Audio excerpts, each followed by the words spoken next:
বানাতে বানাতে আর নাগাল পায় না। বললেন আল্লাহ এবার কি করি? এই পাথরে দাঁড়িয়ে তুমি কাবা বানাও। বলা হয় যে এই পাথরটা এত শক্তিশালী ছিল, ওনার উপরে ওঠা দরকার লিফটের মতো, পাথরটা উপরে উঠে যেত, নিচে নামা দরকার নিচে নেমে যেত।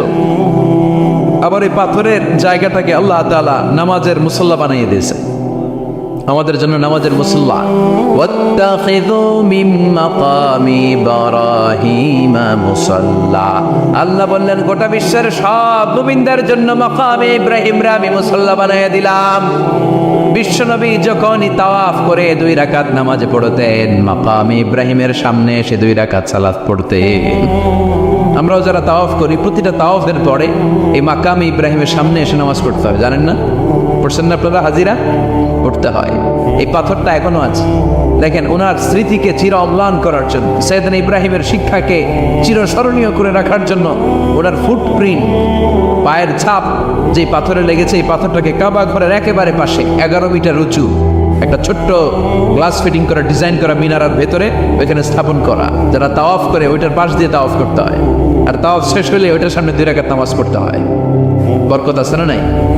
ওনার পা লাগছে, এই জায়গা হয়ে গেছে মুসল্লা। এবার ওনার ছেলের পা লাগছে মরুভূমিতে, ওইটা হয়ে গেছে জমজমের কূপ। সাইয়েদনা ইসমাঈল ওনাকে রেখে হাজার দৌড়াদৌড়ি শুরু করলেন, সাফা থেকে মারোয়া, মারোয়া থেকে সাফা। আহা, এখন এয়ার কন্ডিশন করা, 4 তলা এয়ার কন্ডিশন করা, তো সুন্দর পরিবেশ, এরপরে দৌড়াতে দৌড়াতে আমাদের ঘাম ছুটে যা। না জানি সাইয়েদাতুনা হাজার কি কষ্ট করে সেখানে দৌড়াদৌড়ি করেছিলেন, না জানি ওনার কি কষ্ট পোহাতে হয়েছিল। উনি সাফা থেকে মারোয়া একবার, মারোয়া থেকে সাফা একবার 60টা চক্কর দিলেন। এই 60টা চক্কর, এই দৌড়াদৌড়িটা আল্লাহর কাছে এত ভালো লেগেছে, কিয়ামত পর্যন্ত সব হাজিদের জন্য এই জায়গায় দৌড়াদৌড়ি করাটা আল্লাহ ওয়াজিব করে দিয়েছে। এটা না করলে আপনার হজই হবে না, এখানে দৌড়াদৌড়ি করা ওয়াজিব। দেখেন ওনার ওয়াইফের কাজ কত বরকতময়, উনি দৌড়াদৌড়ি করছেন, এখন আমাদের হজে যে দৌড়াদৌড়ি করা লাগে। সুবহানাল্লাহ পড়বেন না? সাইয়েদনা ইসমাঈল আলাইহিস সালামকে মরুভূমির মধ্যে রেখে উনি দৌড়াদৌড়ি করলেন, পানি নাই, পানির অভাব, দৌড়ে আসলেন। এসে দেখে সাইয়েদনা ইসমাঈল আলাইহিস সালামের পায়ের ধাক্কায় জমজমের পানি বেরোতে শুরু করছে, কল কল কল কল করে আওয়াজ। সাইয়েদনা ইব্রাহিম, ইসমাঈল, হাজার এরা আরবি ভাষা জানতেন না, এরা সুরিয়ানি ভাষার মানুষ ছিলেন। কোন ভাষা? সুরিয়ানি ভাষা। তো পানি দেখে হাজার খুব অবাক, কিরে এত সুন্দর পানি, এই পানি তো মরুভূমির বালিতে লেগে সব শুকিয়ে যাবে। পানি যাতে না শুকায় উনি বালি চারদিক দিয়ে উঁচু করে এরকম বাঁধ দিতে লাগলেন, বাঁধ দিচ্ছেন আর ওনার সুরিয়ানি ভাষায় বলতে লাগলেন জাপ জাপ, মানে হচ্ছে থাম থাম, জাম মানে স্টপ, থাম থাম, কেফ, আরে পানি চলে যাস না, চলে গেলে তো পানি ব্যবহার করতে পারবো না, জাম জাম জাম জাম। ওনার মুখনিসৃত এই জাম জাম শব্দ দুইটা আল্লাহর এত ভালো লাগলো, কিয়ামত পর্যন্ত এই কুয়ার নাম আল্লাহ জামজামের কুয়া বানাই দিলেন। এটার নাম বিহিরু জামজাম। বিষ্ণু বললেন মা উ জামজাম লিমা শরিবা লাহু, এই জমজমের পানির এত বরকত, যেই রোগের নিয়ত করে এই পানি খাবেন ওই রোগ থেকে শেফা দিবে কে? আবার বিষ্ণু বললেন ইন্নাহা তুআমু তুআমিন শিফাউ সুকমিন ইন্নাহা মুবারাকা, এই জমজমের পানি গোটা বিশ্বের সব পানির মধ্য থেকে সব চাইতে বরকতের পানি। এই পানির মধ্যে রোগের জন্য চিকিৎসা আছে, মানুষের ক্ষুধা লাগলে এটার ভেতরে খাবারের উপাদান আছে। পৃথিবীর সব পানি শুধু তৃষ্ণা নিবারণ করে, শুধু জমজমের পানি তৃষ্ণাও নিবারণ করে, ক্ষুধাও নিবারণ করে।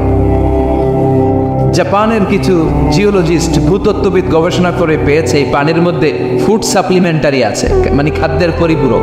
কিছু না খাই এই পানি খাইলে ক্ষুধা নিবারণ হয়ে যায়। আবার বিশ্বনবীকে যখন সিনা চাক করা হবে, মেরাজ রজনীতে সাইয়েদনা জিব্রাইল বিশ্বনবীর গলা থেকে নাভি পর্যন্ত পুরোটা কেটে হৃদয়টা বের করে এই জামজামের পানি দিয়ে ধৌত করেছিলেন।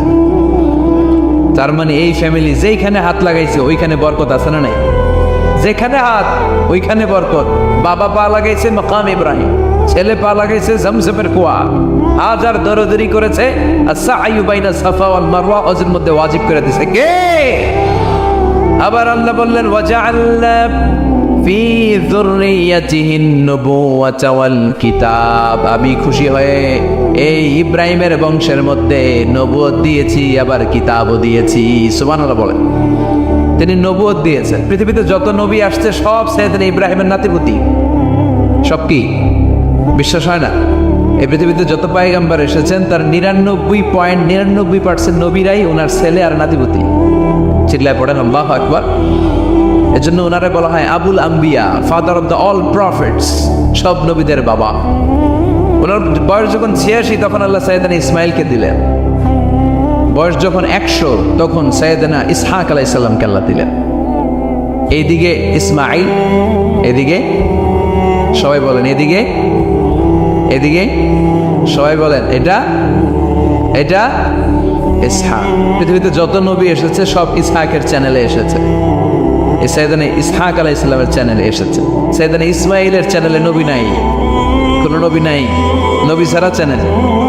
আর এখানে যত হাজার হাজার লক্ষাধিক নবী এসেছে সব নবী ইসহাক আলাইহিস সালামের চ্যানেলে যারা এসেছে সব নবীরা অন্যান্যদেরকে বলে যাইতো, তার উম্মতকে বলে যেত যে সবশেষে একজন নবী আসবে, তিনি হবেন সর্বশ্রেষ্ঠ নবী, তিনি হবেন সর্বশ্রেষ্ঠ নবী। তো এদের এই চ্যানেলে এত নবী, এরা ভাবছে ওই সর্বশেষ নবীটাও এদিক দিয়ে আসে। কিন্তু আল্লাহ হাজার হাজার লক্ষ নবী এই চ্যানেলে পাঠালেন, কিন্তু সর্বশেষ নবীটা এখানে পাঠালেন না। সর্বশেষ চ্যানেলের নবীটা আল্লাহ এই চ্যানেলে পাঠাই দিলেন। সর্বশেষ নবীটা সাইয়েদনা ইসমাইলের চ্যানেলে এসেছে। এজন্য ওরা হচ্ছে বানি ইসরাইল আর আমরা হচ্ছে বানি ইসমাইল। সুবহানাল্লাহ পড়বেন না? ওনার ধর্ম, ওনার চেইন থেকে ইহুদিবাদ, খ্রিস্টবাদ, ইসলাম, এই 3 ধর্মের জন্ম। ইহুদিবাদও আল্লাহর দেয়া ধর্ম, খ্রিস্টবাদও আল্লাহর দেয়া ধর্ম, কিন্তু আল্লাহর দেয়া শরীয়তের উপর ওরা অবশিষ্ট থাকে নাই, থেকেছে শুধু ইসলাম, ঠিক কিনা? এজন্য আমরা প্রত্যেক নামাজে পড়ি গায়রিল মাগদুবি আলাইহিম ওয়ালাদ-দাল্লিন। ও আল্লাহ, গায়রিল মাগদুব, যাদের উপর তোমার রাগ ক্রোধ, তাদের পথ আমরা চাই না, ওরা হলো ইহুদিরা। ওয়ালাদ-দাল্লিন, আর যারা ভ্রষ্ট তাদের পথও চাই না, এরা হলো নাসারারা। 3 ধর্মের গোড়া সাইয়েদনা ইব্রাহিমের সাথে লেগেছে। এই জন্য এই 3 ধর্মকে একসাথে বলে কম্পারেটিভ রিলিজিয়ন, তুলনামূলক ধর্মতত্ত্বের ভাষায় অ্যাব্রাহামেটিক ফেইথ। কি বলে? অ্যাব্রাহামেটিক ফেইথ বলে। এজন্য ওনাকে বলা হয় আবুল আম্বিয়া। সব নবীরা এই চ্যানেলে এসেছে, তার মানে সব নবী সাইয়েদনা ইব্রাহিমের নাতিপুতি। আবার এই প্রতিটা নবীর জন্য আল্লাহ তাআলা আকাশ থেকে কিতাব নাজিল করেছেন। চিল্লায় বলেন ঠিক কিনা? আল্লাহ বলে ইব্রাহিম তোমারও আমি কিতাব দিলাম। সাইয়েদনা ইব্রাহিম আলাইহিস সালামের উপর কিতাব আছে না নাই? ওই কিতাবের নাম কি? কে পারে? ইন্না হাযা লাফিস সুহুফিল উলা সুহুফি ইব্রাহিম ওয়া মূসা।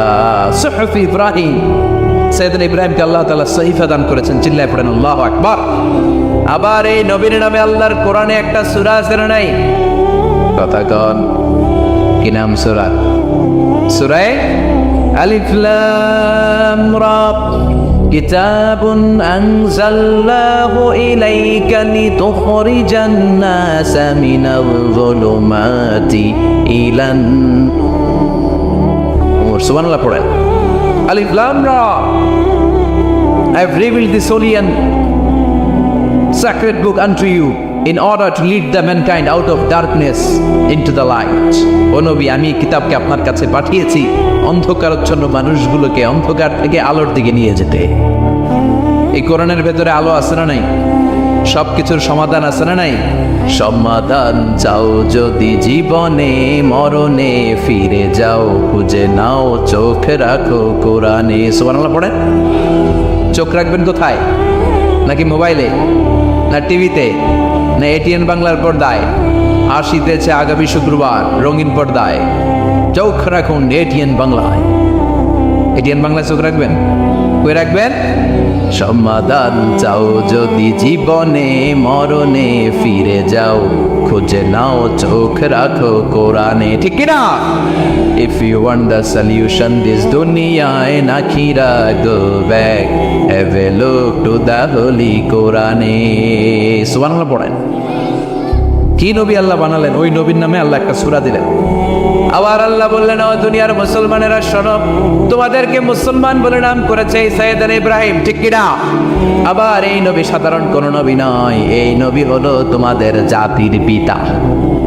আমাগো জাতির পিতা কেডা?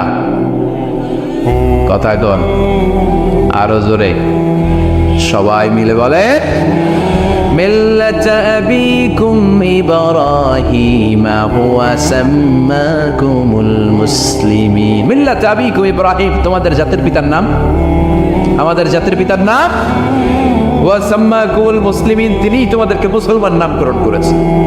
আবার আল্লাহ বললেন আসলিম, ইব্রাহিম তুমি সবাইরে মুসলমান বানাও, আগে নিজে মুসলমান হও। আসলিম ক্বালা আসলামতু লিরাব্বিল, ও ইব্রাহিম তুমি মুসলমান হও বলার সাথে সাথে ইব্রাহিম বলে আল্লাহ দেরি নাই, আমি মুসলমান হয়ে গেলাম। ইহুদিরা দাবি করতো সাইয়েদনা ইব্রাহিম নাকি ইহুদি, নাউজুবিল্লাহ পড়বেন না?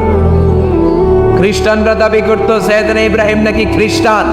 আল্লাহ বলে মা কানা ইব্রাহিমু ইয়াহুদিয়ান ওয়ালা নাসরানিয়ান ওয়ালাকিন কানা হানিফাম মুসলিমা। আল্লাহ বলে আমার ইব্রাহিম ইহুদি নয়, আমার ইব্রাহিম খ্রিস্টান নয়, আমার ইব্রাহিম পাক্কা মুসলমান। হানিফান মুসলিমা, পাক্কা মুসলমান, ওনার ইসলামে কোনো সন্দেহ। এজন্য আল্লাহ খুশি হয়ে ওনার একটা উপাধি দিলেন, উপাধিটা হলো লা হালিম।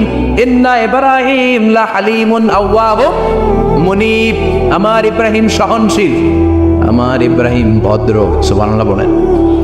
আমাদের বাংলাদেশে আমাদের মুসলমানদের মধ্যে এটা সবচেয়ে বড় অভাব, সহনশীলতা আমাদের নাই। কথা কর, নিজে যেটা বুঝি ওইটাই। আমি তাবলীগ করি, আমি মনে করি আমি হক, বাকি সব বাতিল। এই সমস্যাগুলো বাগেরহাটে আছে না নাই? হ্যাঁ, আমি যদি জামাত ইসলাম করি, আমি মনে করি আমি হক, বাকি একটা দলরও আমি হক বলতে চাই না। আছে না এরকম? আমি আহলে হাদিস, সো আমি হক, আর বাকি যা আছে সব বাতিল। আমি কওমি, তো আমি ভালো, আলিয়া সব খালিয়া। কথা কর। আবার আমি আলিয়া, আমি ভালো, কওমিয়া সব শেষ। এই ঠেলাঠেলি এই দেশে আছে না নাই? এক ইসলাম, এক নবী, এক কোরআন, এর কোনো সহনশীলতা নাই। সে অন্য নেশাবে পড়ুক, সে অন্য মতদর্শে হোক, সে তো আমার ভাই। সবচেয়ে বড় পরিচয় সেও মুসলিম, আমিও মুসলিম। এই চিন্তাটুকু নাই। আল মুমিনুনা ইখওয়া, ব্রাদারহুড, ভ্রাতৃত্বের এই বন্ধনটা আমাদের মধ্যে নাই।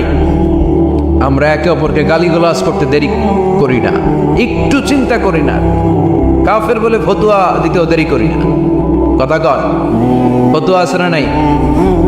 কয় তুই কাফের 10 কারণে, তুই কাফের 20 কারণে, তোর দাদা কাফের, তোর নানা কাফের, তোর পীর সাহেব হুজুর কাফের, আছে না নাই? তোর এই কাফের পীর সাহেব মারা গেলে এই পীর সাহেবের যে কবরে শোয়ানো হবে, ওই কবরের উপরে যে ঘাস উঠবে, ওই ঘাস যে গরু খাবে, ওই গরুর যে দুধ খাবে, ওইটাও কাফের। আছে না নাই? খালি ফতুয়াবাজি। আল্লাহ বললেন আমার ইব্রাহিম ফতুয়াবাজি করে নাই। ইন্না ইব্রাহিম লা হালিমুন আওয়াহুম মুনিব, আমার ইব্রাহিম ছিল সহনশীল, ভদ্র একজন নবী। চিৎকার করে বলতে হবে ঠিক কি না? আবার আল্লাহ বললেন আমার ইব্রাহিমকে আমি খলিল উপাধি দিয়েছি। ইত্তাখাযাল্লাহু ইব্রাহিমা খলিলা, আল্লাহ বললেন গোটা বিশ্বের মধ্য থেকে কাউরে আমি খলিল বলে গ্রহণ করি নাই, একমাত্র ইব্রাহিমকে ছাড়া। ইব্রাহিম আলাইহিস সালামকে ছাড়া কাউরে আল্লাহ খলিল বানাইছে? খলিল মানে বন্ধু, খলিল মানে, সবাই বলে খলিল মানে। সাইয়েদনা ইব্রাহিমকে বানাইছেন খলিল, আর বিশ্বনবীকে বানাইছেন হাবিব। বিশ্বনবীর কি বানাইছে? আর সাইয়েদনা ইব্রাহিম खलील, बाप बेटा एकजन खलील एकजन हबीब। बाप का बेटा सिपाही का घोड़ा, कुछ ना हो तो थोड़ा थोड़ा, ठीक ना? बाप भालो तार बेटा भालो ताई, मा भालो तार झी, गाई भालो तार दूध भालो रे, दूध भालो तार घी। बाबा যদি ভালো হয় ছেলে ভালো, মা যদি ভালো হয় মেয়ে ভালো, গাই যদি ভালো হয় দুধ ভালো, দুধ ভালো তো ঘি ভালো। কথা বলেন।